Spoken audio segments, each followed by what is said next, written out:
Belle da Costa Greene is a singularity. Belle Greene is the most fascinating librarian in American history. Belle Greene and her story can teach us so much. She really has an important legacy within the history of librarianship because she was one of the few women in this field. She's really someone who, in every sense of the word, was a trailblazer. The big project related to Belle da Costa Greene we're working on right now is the 2024 exhibition. To celebrate 100 years at the Morgan Library and Museum, we are celebrating the life, the career, and the activities of the first librarian and director, Belle da Costa Greene.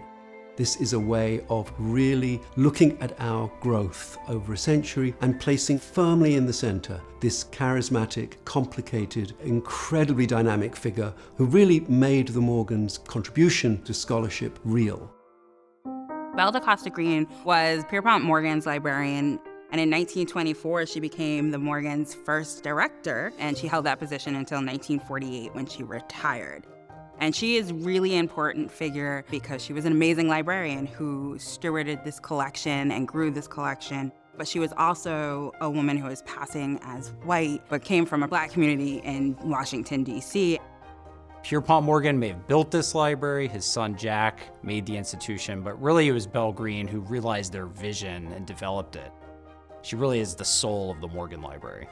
And we're trying to present a multifaceted picture of her in all of her humanity.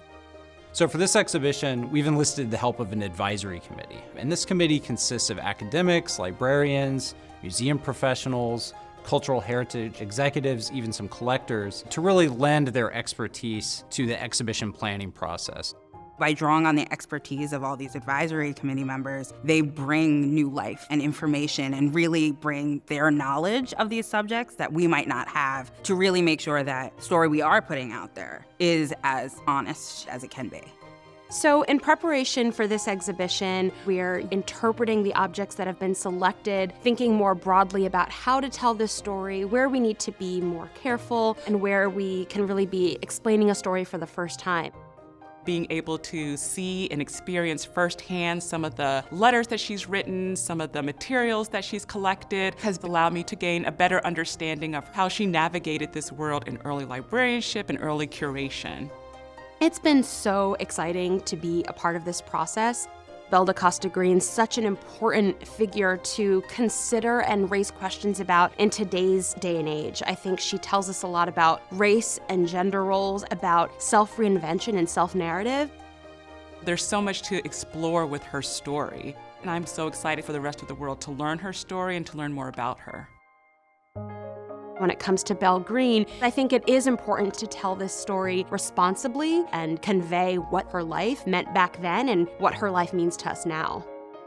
Doing this work is crucial for setting an example for the generations to come to make sure that they understand that every story has a voice and it should always be told from its fullest perspective. I think that's something we can all aspire to.